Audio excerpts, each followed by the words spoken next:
नमस्कार, मेरा नाम प्रोफेसर डॉक्टर एच.के. सैजवानी है। Professor A K. खरे और मेरे एजुवेंचर चैनल में आपका स्वागत है। आज का यह वीडियो नोटबुक एलम द्वारा बनाया गया है। इसमें आवाज़ मेरी नहीं है, बल्कि ऐसे एक मेल और फीमेल की एक आवाज़ है, जिसमें प्रॉम्प्ट को समझाते हुए बताया गया है। हम सब ये जानते हैं कि हमें weekly test, chapter test, unit test और कई और टेस्ट बनाने होते हैं। इसमें कितनी मेहनत करनी पड़ती है और कई बार यह टेस्ट अच्छा भी नहीं बन पाता है। इस वीडियो को देखने के बाद आपको पता लगेगा कि टेस्ट पेपर को एक प्रॉम्प्ट द्वारा बनाने के लिए कैसे प्रोसीड करना होता है। इस वीडियो में बताए हुए तरीके द्वारा मैं अगले वीडियो में प्रॉम्प्ट द्वारा एक्चुअल टेस्ट बनाकर दिखाऊंगा और एक्चुअल प्रॉम्प्ट दिखाकर उस प्रॉम्प्ट को भी समझाऊंगा। नमस्कार। आज हम एक बहुत ही दिलचस्प एआई प्रॉम्प्ट को समझने वाले हैं। एक ऐसा प्रॉम्प्ट जो एजुकेशन की दुनिया के सबसे पेचीदा कामों में से एक को चुटकियों में आसान बना सकता है। तो चलिए सीधे मुद्दे पर आते हैं। पूरी बात की शुरुआत इसी एक बड़े सवाल से होती है। क्या सच में कोई मशीन इंसानों से बेहतर और बिना किसी पक्षपात के एक एग्जाम पेपर डिजाइन कर सकती है? चलिए इस सवाल का जवाब खोजते हैं। सबसे पहले तो ये समझना होगा कि एक ऑफिशियल एग्जाम पेपर बनाना सिर्फ कुछ सवाल चुन लेने जैसा काम नहीं है। नहीं, ये तो एक बहुत ही उलझी हुई प्रक्रिया है जिसमें न जाने कितने नियमों और गाइडलाइंस का ध्यान रखना पड़ता है। जरा सोचिए, एक टीचर को पेपर बनाते वक्त क्या क्या नहीं करना पड़ता। लेटेस्ट सीबीएसई पैटर्न फॉलो करो, सवाल सिर्फ और सिर्फ एनसीईआरटी की किताबों से होने चाहिए। अच्छा, सवालों की मुश्किल का भी बैलेंस बनाओ, ब्लूम्स टैक्सोनॉमी के हिसाब से, और फॉर्मेटिंग में एक भी गलती ना हो। सच कहूं तो इस सब में घंटों लग जाते हैं, और ये एआई प्रॉम्प्ट इसी बोझ को हल्का करने के लिए डिजाइन किया गया है। तो फिर इसका हल क्या है? देखिए, ये कोई साधारण सा टूल नहीं है। ये तो एक बहुत ही खास एआई के लिए तैयार किया गया एक डिटेल्ड ब्लूप्रिंट है, जो एक असेसमेंट आर्किटेक्ट की तरह काम करता है। मतलब एक ऐसा मास्टर जो मूल्यांकन की पूरी इमारत डिजाइन करता है। इस एआई को एक नहीं बल्कि 3 अलग-अलग रोल निभाने के लिए तैयार किया गया है। पहला, एक सीबीएसई पेपर डिजाइनर एक्सपर्ट जिसे पैटर्न का ए टू जेड पता हो। दूसरा, एक एनसीईआरटी सब्जेक्ट स्पेशलिस्ट जो किताब के कोने-कोने से वाकिफ हो। और तीसरा, एक असेसमेंट आर्किटेक्ट जो एक बैलेंस्ड पेपर बना सके। इस प्रॉम्प्ट का सबसे कमाल का हिस्सा है ये नियम। इसे मैंडेटरी इंटरैक्शन रूल कहते हैं। मतलब एआई एक बार में बस एक ही सवाल पूछेगा और अगले सवाल पर तब तक नहीं जाएगा जब तक टीचर जवाब न दे दे। इससे होता यह है कि गलतियों की गुंजाइश लगभग खत्म हो जाती है। तो ये पूरी प्रक्रिया ना एक गाइडेड बातचीत की तरह है, एक डायलॉग जैसा, जहां एआई टीचर को एक एक कदम आगे ले जाता है, जिससे कोई भी जरूरी जानकारी छूट ना जाए। देखिए, पूरी बातचीत का रोड मैप कुछ ऐसा दिखता है। क्लास और सब्जेक्ट जैसी बड़े फैसलों से शुरू होकर टोटल मार्क्स और टाइम ड्यूरेशन जैसी छोटी छोटी मगर बहुत जरूरी डिटेल्स तक ये बातचीत पहुंचती है। अच्छा, इसको एक छोटे से उदाहरण से समझते हैं। जब एआई सब्जेक्ट के बारे में पूछता है ना, तो वो सिर्फ सवाल नहीं पूछता, बल्कि चुनने के लिए ऑप्शंस की एक बिल्कुल सटीक नंबर्ड लिस्ट भी देता है। यहाँ देखिए, ये क्लास 9 और 10 के सब्जेक्ट्स की लिस्ट है। मैथ्स में भी स्टैंडर्ड और बेसिक का ऑप्शन है। इसी तरह की छोटी छोटी डिटेल्स इस बातचीत को इतना असरदार और नेचुरल बनाती हैं। और सवाल जवाब और ऑप्शंस का ये सिलसिला चैप्टर्स और टॉपिक्स के लिए भी बिल्कुल ऐसे ही चलता रहता है। ये तब तक जारी रहता है जब तक कि टीचर हर चीज को देखकर फाइनल ब्लूप्रिंट को कंफर्म नहीं कर देता। और फिर असली जादू शुरू होता है। जैसे ही टीचर ब्लूप्रिंट को कंफर्म करता है, एआई अपना काम शुरू कर देता है और बस कुछ ही पलों में एक पूरा का पूरा क्वेश्चन पेपर तैयार हो जाता है। और जो आउटपुट मिलता है वो कमाल का है। ये सिर्फ सवालों की लिस्ट नहीं है, ये एक पूरा रेडी टू प्रिंट डॉक्यूमेंट है। इसमें स्कूल के नाम के साथ प्रोफेशनल हेडर है, अलग अलग सेक्शंस हैं, और सबसे ज़रूरी चीज़, एक डिटेल्ड मार्किंग स्कीम भी है ताकि पेपर चेक करना भी आसान हो जाए। तो सवाल ये है कि ये आउटपुट इतना परफेक्ट होता कैसे है? इसका राज है इसके अंदर डाले गए क्वालिटी कंट्रोल के नियम। ये वो नियम हैं जो पक्का करते हैं कि हर पेपर सीबीएसई के स्टैंडर्ड पर एकदम खरा उतरे। इन्हीं नियमों में से एक सबसे जरूरी नियम है ब्लूम्स टैक्सोनॉमी का 40-40-20 रूल। इसका सीधा सा मतलब है पेपर में 40% सवाल आसान होने चाहिए, 40% मीडियम लेवल के और 20% मुश्किल। और ये कोई सुझाव नहीं है, ये एआई के लिए एक सख्त कमांड है जिसका पालन उसे करना ही होता है। लेकिन यकीन कैसे करें कि एआई ने सच में इस नियम को माना है? क्या इसका कोई सबूत है? हाँ, बिल्कुल है। एआई सिर्फ दावा नहीं करता, वो सबूत भी देता है। देखते हैं कैसे। ये रहा सबूत। एआई हर एग्जाम पेपर के आखिर में ये टेबल खुद बनाता है। इसमें साफ साफ दिखाया गया है कि टारगेट परसेंटेज और एक्चुअल परसेंटेज बिल्कुल बराबर हैं। ये ट्रांसपेरेंसी और अकाउंटेबिलिटी का एक बेहतरीन उदाहरण है। और बात यहीं खत्म नहीं होती। एकदम आखिर में फाइनल आउटपुट देने से ठीक पहले प्रॉम्प्ट एक लास्ट चेकलिस्ट पर नजर डालता है। क्या ब्लूम का नियम फॉलो हुआ? टिक। क्या टोटल मार्क्स सही हैं? टिक। क्या सब कुछ एनसीईआरटी और सीबीएसई पैटर्न के हिसाब से है? टिक। ये है क्वालिटी कंट्रोल की फाइनल लेयर जो किसी भी गलती की गुंजाइश को खत्म कर देती है। तो ये सब देखकर एक बड़ा सवाल मन में आता है। अगर एक सिंगल प्रॉम्प्ट से एक परफेक्ट एग्जाम पेपर डिजाइन हो सकता है, तो जरा सोचिए एआई की मदद से और कौन-कौन से जटिल सिस्टम्स हम बना सकते हैं। ये वाकई भविष्य की एक बहुत ही रोमांचक झलक है ना? तो चलिए इस पूरी प्रक्रिया को आज डिकोड करते हैं। प्रॉम्प्ट की शुरुआत में ही एआई की भूमिका तय कर दी गई है। उसे एकदम साफ निर्देश दिया गया है कि वो एक expert CBSE question paper designer है, जो कि बहुत जरूरी कदम है किसी भी एआई को दिशा देने के लिए। हाँ, लेकिन यहाँ एक स्वाभाविक सा सवाल उठता है। एआई तो कुछ भी जनरेट कर सकता है ना? और अक्सर ये देखा गया है कि एआई हैलुसिनेट करता है, मतलब काल्पनिक या गलत जानकारी दे देता है पूरे आत्मविश्वास के साथ। बिल्कुल, एआई की ये बहुत बड़ी समस्या है। तो अगर वो कोई ऐसा सवाल बना दे जो सिलेबस में ही ना हो, या मान लीजिए किसी दूसरे बोर्ड का सवाल सीबीएसई के पेपर में डाल दे तो पूरी परीक्षा का मकसद ही खत्म हो जाएगा। ये एक बहुत ही वाजिब चिंता है। हाँ, तो इस प्रॉम्प्ट में इस खतरे से कैसे निपटा गया है? देखिए, एआई की सबसे बड़ी कमजोरी होती है उसकी जल्दबाजी। जब उसे कोई बड़ा काम दिया जाता है तो वो एक ही बार में सब कुछ आउटपुट करने की, सब कुछ एक साथ उगलने की कोशिश करता है और वहीं वो भटक जाता है। अच्छा, मतलब वो एक ही झटके में पूरा पेपर बनाने की कोशिश करता है। हाँ, और इसी को रोकने के लिए इस प्रॉम्प्ट में एक गोल्डन रूल, एक सबसे महत्वपूर्ण नियम डाला गया है, जिसे कहा गया है मैंडेटरी इंटरैक्शन रूल।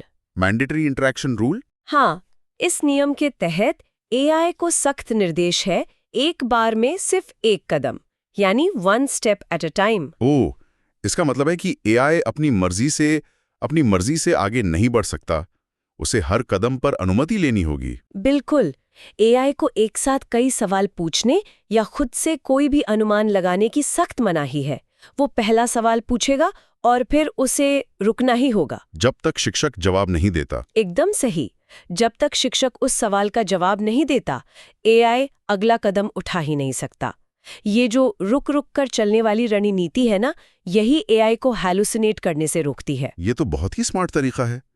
इससे ये सुनिश्चित हो जाता है कि पूरी प्रक्रिया का नियंत्रण हमेशा इंसान के ही हाथ में रहे। हाँ, एक हड़बड़ी करने वाले और गलतियां करने वाले रोबोट के बजाय ये एक बेहद समझदार और धैर्यवान असिस्टेंट की तरह काम करता है। ये नियंत्रण का वाकई एक बहुत मजबूत तरीका है। तो चलिए अब इस असिस्टेंट के साथ काम करने की प्रक्रिया को थोड़ा और करीब से समझते हैं। बिल्कुल। दस्तावेजों के अनुसार इस पूरे कस्टमाइजेशन इंजन को कुछ व्यवस्थित चरणों में, कुछ स्टेप्स में बांटा गया है। स्टेप 1 और 2 कक्षा और विषय के चुनाव से जुड़े हैं। हाँ, सबसे पहले कक्षा चुननी होती है। एआई सबसे पहले कक्षा 6 से 12 के बीच का विकल्प देता है। शिक्षक के जवाब देने के बाद ही वो विषयों की सूची सामने रखता है। तो क्या ये सूची सिर्फ सामान्य विषयों तक ही सीमित है? नहीं, और यही इस प्रॉम्प्ट की खासियत है। विषयों की ये सूची पूरी तरह से सीबीएसई के वर्तमान ढांचे से मेल खाती है। अच्छा। हाँ, उदाहरण के लिए 6ठी से 8वीं कक्षा के लिए बुनियादी विषयों का विकल्प मिलता है, जैसे अंग्रेजी, हिंदी, गणित, विज्ञान, सामाजिक विज्ञान और संस्कृत। लेकिन जैसे ही 9वीं और 10वीं कक्षा चुनी जाती है तो सूची में एक बहुत बड़ा बदलाव आता है। वहाँ आर्टिफिशियल इंटेलिजेंस और इंफॉर्मेशन टेक्नोलॉजी जैसे आधुनिक विषय भी खुद ब खुद शामिल हो जाते हैं। हाँ, मैंने सूत्र में ये भी देखा कि गणित को स्टैंडर्ड और बेसिक में बांट दिया गया है, जो कि बिल्कुल सीबीएसई का असली पैटर्न है। बिल्कुल, ये दर्शाता है कि इस प्रॉम्प्ट को कितनी गहराई से और कितनी रिसर्च के साथ तैयार किया गया है। और 11वीं-12वीं का क्या? 11वीं और 12वीं कक्षा का वर्गीकरण तो और भी विशिष्ट है। वहाँ स्पष्ट रूप से साइंस, कॉमर्स और ह्यूमैनिटीज स्ट्रीम का विभाजन है। यानी सब कुछ एकदम व्यवस्थित है। हाँ, साइंस में फिजिक्स, केमिस्ट्री के साथ कंप्यूटर साइंस है। कॉमर्स में अकाउंटेंसी, बिजनेस स्टडीज और अप्लाइड मैथमेटिक्स जैसे विषय हैं। वहीं ह्यूमैनिटीज में इतिहास, राजनीति विज्ञान के साथ साथ साइकोलॉजी और सोशियोलॉजी जैसे विषय भी मौजूद हैं। ये तो साबित करता है कि इसे भारतीय शिक्षा प्रणाली की बहुत ही गहरी समझ के साथ बनाया गया है। खैर, कक्षा और विषय तय होने के बाद प्रक्रिया आगे बढ़ती है स्टेप 3 और 4 पर, यानी चैप्टर और टॉपिक का चुनाव। ये एक बहुत ही क्रिटिकल स्टेप है। बिल्कुल, क्योंकि एक शिक्षक होने के नाते ये तय करना बहुत अहम होता है कि किन अध्यायों से सवाल पूछे जाने हैं।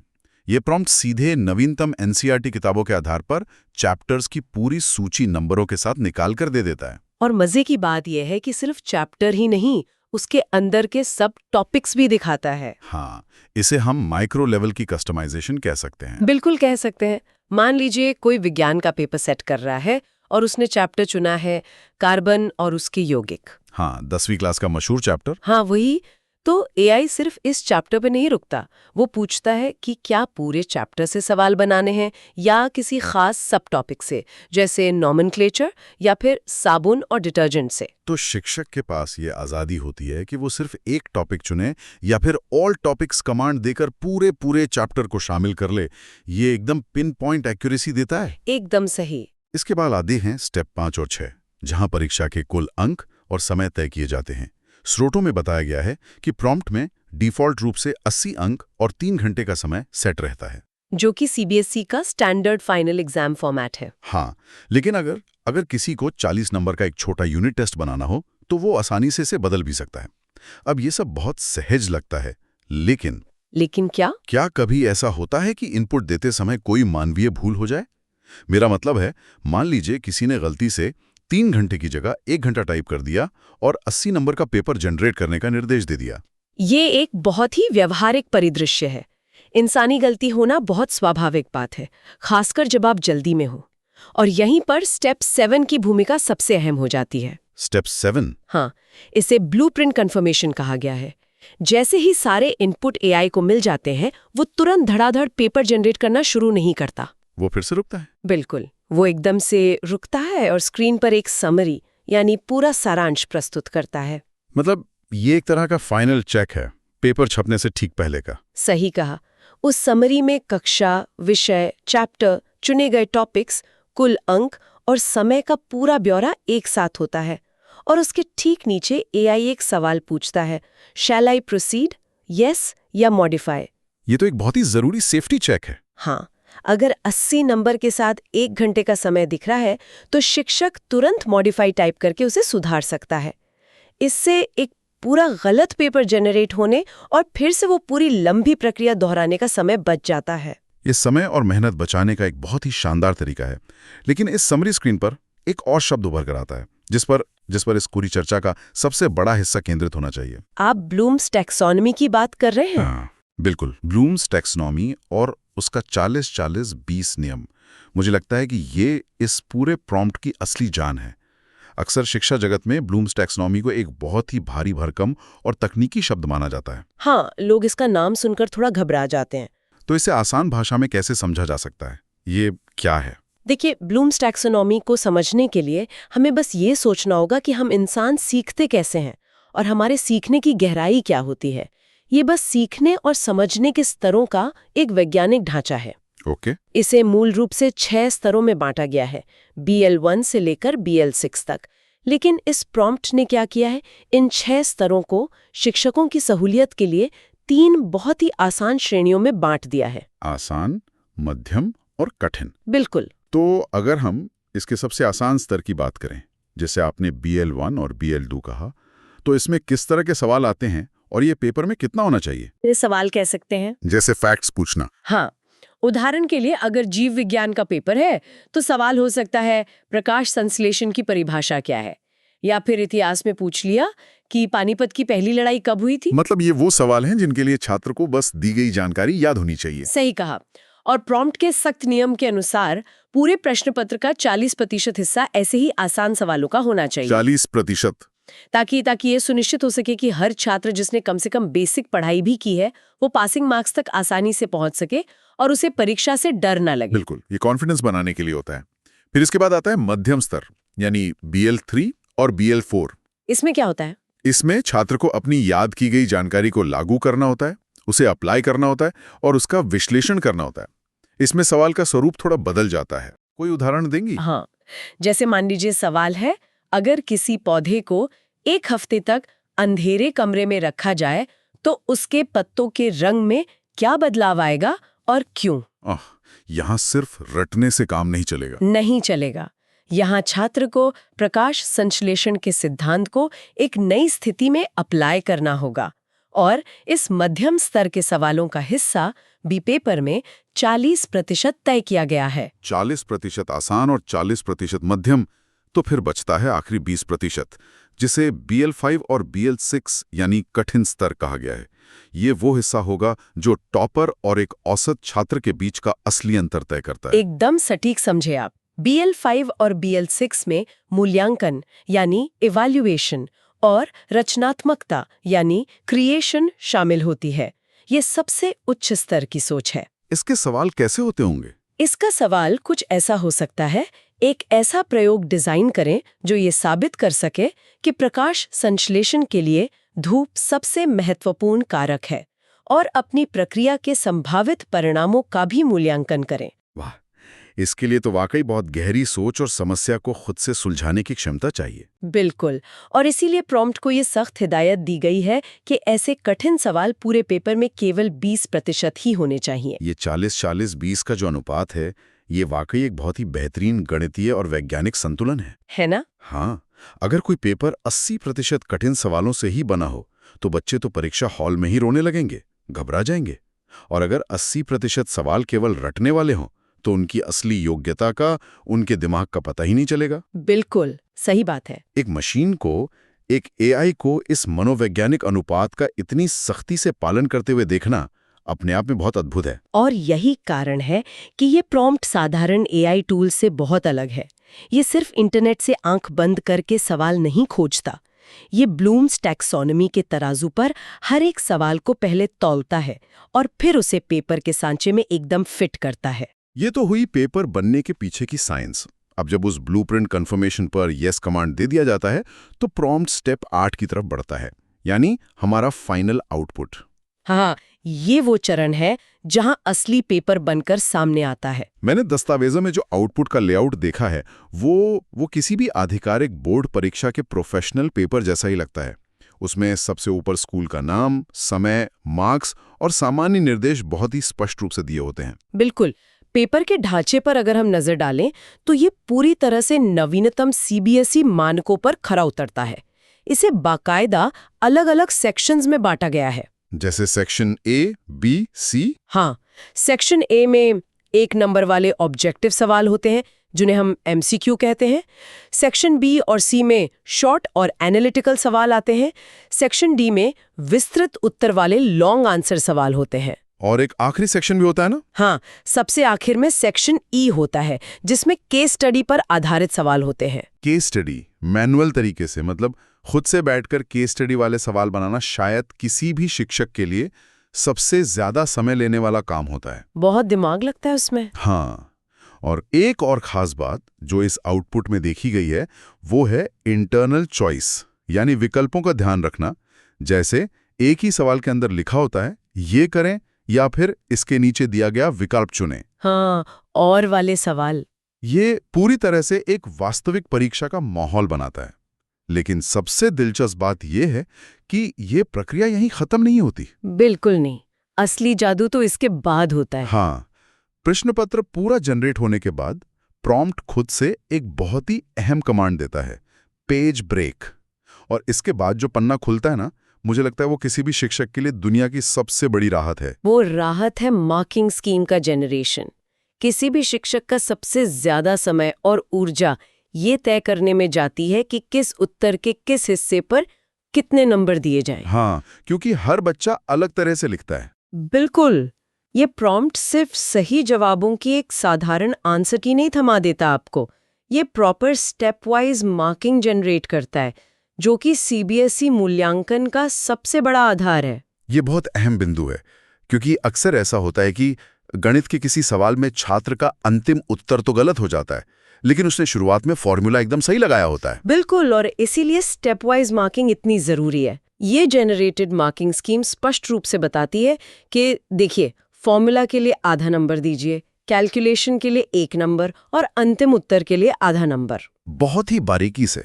यहाँ तक कि अगर किसी विज्ञान या भूगोल के सवाल में कोई चित्र या डायग्राम बनाने की आवश्यकता है, तो प्रॉम्प्ट उसके लिए डायग्राम मार्किंग के निर्देश भी जनरेट करता है। Diagram marking? हाँ, जैसे सही लेबलिंग करने के लिए कितने नंबर हैं और डायग्राम की साफ सफाई या नीटनेस के लिए कितने नंबर देने हैं। कमाल है। और एक चीज जिसने इन दस्तावेजों में मेरा सबसे ज्यादा ध्यान खींचा वो ये है कि मार्किंग स्कीम में हर एक सवाल के आगे उसका ब्लूम्स लेवल साफ साफ लिखा होता है। BL2, BL4 ऐसे करके। हाँ, ये पारदर्शिता का सबसे बड़ा प्रमाण है। पेपर सेट करने वाले शिक्षक को सिर्फ AI पर अंधा विश्वास करने की कोई जरूरत नहीं है। वो मार्किंग स्कीम देखकर तुरंत समझ सकता है कि AI ने किस सवाल को BL2 की आसान श्रेणी में रखा है और किसे BL5 की कठिन श्रेणी में। इससे पेपर की गुणवत्ता को तुरंत परखा जा सकता है, बिना पूरा पेपर पढ़े। बिल्कुल। हाँ, और इसी गुणवत्ता और सटीकता को साबित करने के लिए आउटपुट के सबसे अंत में, एकदम लास्ट में, एक फाइनल समरी टेबल या वैलिडेशन टेबल बनती है। हाँ, ये टेबल एक तरह का अंतिम प्रमाण होती है, जो ये दिखाती है कि वो जो 40-40-20 का जादुई नियम था, उसका वाकई में पालन हुआ है या नहीं। ये टेबल बाकायदा सवालों को गिनकर बताती है कि पूरे पेपर में आसान, मध्यम और कठिन सवालों का प्रतिशत आखिर रहा क्या। और साथ ही इस टेबल में ये भी जांचा जाता है कि क्या इंटरनल चॉइस का संतुलन सही है या नहीं, क्या पेपर नवीनतम NCERT सिलेबस के पूरी तरह से अनुरूप है या नहीं। मतलब कोई भी लूप होल नहीं छोड़ा गया है। बिल्कुल नहीं। और शिक्षकों के लिए सबसे बड़ी सुविधा ये है कि ये पूरा का पूरा आउटपुट पेपर और मार्किंग स्कीम दोनों सीधे एक डॉक्स यानी वर्ड फाइल फॉर्मेट में मिलता है, जिसे आसानी से एडिट किया जा सकता है। हाँ, इसमें बोल्ड हेडिंग्स, सही स्पेसिंग और प्रोफेशनल लेआउट पहले से ही सेट होता है। इसका सीधा सा मतलब है कि ये प्रिंट के लिए पूरी तरह से तैयार है, यानी प्रिंट रेडी होता है, बस नाम डालो और प्रिंट निकाल लो। अगर आज की इस पूरी चर्चा के सार को देखा जाए तो ये स्पष्ट हो जाता है कि द CBSE असेसमेंट आर्किटेक्ट महज एक तकनीकी टूल या कोई कोडिंग का कमाल नहीं है। ये पेडागॉजी यानी शिक्षा शास्त्र का एक पूरी तरह से डिजिटल स्वरूप है। सही कहा। वो काम इंसानों के लिए इतना थका देने वाले और अत्यधिक समय लेने वाले होते हैं, जैसे पेपर की फॉर्मेटिंग करना, मार्किंग स्कीम टाइप करना, ब्लूम्स के स्तर को बैलेंस करना। ये तकनीक उन सभी को पूरी सटीकता के साथ व्यवस्थित कर देती है। और मैं मानती हूँ कि इसका सबसे बड़ा और सबसे सकारात्मक प्रभाव ये होगा कि ये तकनीक शिक्षकों को उनका सबसे कीमती संसाधन वापस लौटाएगी, और वो है उनका समय। बिल्कुल। जब कागजी काम और इन प्रशासनिक जिम्मेदारियों का बोझ कम होगा, तो शिक्षक उस बची हुई ऊर्जा का इस्तेमाल असली शिक्षण में कर सकेंगे। वे अपनी कक्षाओं को अधिक रचनात्मक बनाने और छात्रों के साथ एक बेहतर संवाद स्थापित करने पर ध्यान केंद्रित कर पाएंगे। तकनीक का असली काम ही यही है, इंसानों को उनकी मुख्य भूमिका निभाने की आजादी देना। एकदम सही। ये शिक्षा के क्षेत्र में तकनीक के सही इस्तेमाल का एक बहुत ही शानदार उदाहरण है। आज की इस चर्चा से ये साफ हुआ कि AI कितनी गहराई से हमारे जटिल नियमों को समझ और लागू कर सकता है। लेकिन इस पूरी प्रक्रिया और तकनीक की क्षमता को देखने के बाद एक बहुत ही विचारोत्तेजी सवाल है जो मेरे दिमाग में बार बार आ रहा है। वो क्या है? ये सोचने वाली बात है कि अगर एक आर्टिफिशियल इंटेलिजेंस इंसानी दिमाग की क्षमताओं और सोचने के तरीकों को परखने वाले ब्लूम्स टैक्सोनॉमी जैसे अत्यंत जटिल और वैज्ञानिक नियमों को इतनी सटीकता से समझ सकता है, अगर एक मशीन ये तय करने में इतनी कुशल हो गई है कि कौन सा सवाल इंसान की रचनात्मकता को परखेगा और कौन सा उसकी बुनियादी याददाश्त को, तो क्या इसका मतलब ये है कि भविष्य में छात्रों का मूल्यांकन करने के लिए सिर्फ इन परीक्षाओं का तरीका ही पुराना पड़ने वाला है? ये शिक्षा के भविष्य से जुड़ा एक बहुत ही गहरा और महत्वपूर्ण सवाल है। बिल्कुल। अगर मशीनें हमारा परीक्षण बनाने में इतनी परफेक्ट हो गई हैं कि वे हमारी ही मनोवैज्ञानिक प्रक्रियाओं को डिकोड कर रही हैं, तो क्या हमारे सीखने और सिखाने का पूरा ढांचा ही अब एक बड़े बदलाव की मांग कर रहा है? सोचने वाली बात है। क्या हमें मूल्यांकन के नए और उन्नत तरीके खोजने होंगे जो सिर्फ एक 3 घंटे के प्रश्न पत्र के इर्द गिर्द ना घूमते हों? ये एक ऐसा विचार है जो हर उस व्यक्ति के दिमाग में आना चाहिए जो शिक्षा से जुड़ा है। बिल्कुल। और इसी सोचने पर मजबूर कर देने वाले सवाल के साथ आज की इस गहन चर्चा को हम यहीं विराम देते हैं। इस जटिल लेकिन बेहद दिलचस्प विषय को इतनी गहराई से समझने के लिए हमारे साथ जुड़ने का बहुत बहुत धन्यवाद। सुनने वालों के लिए हम मिलते हैं अगली बार एक नई जानकारी, एक नए स्रोत और एक नई चर्चा के साथ।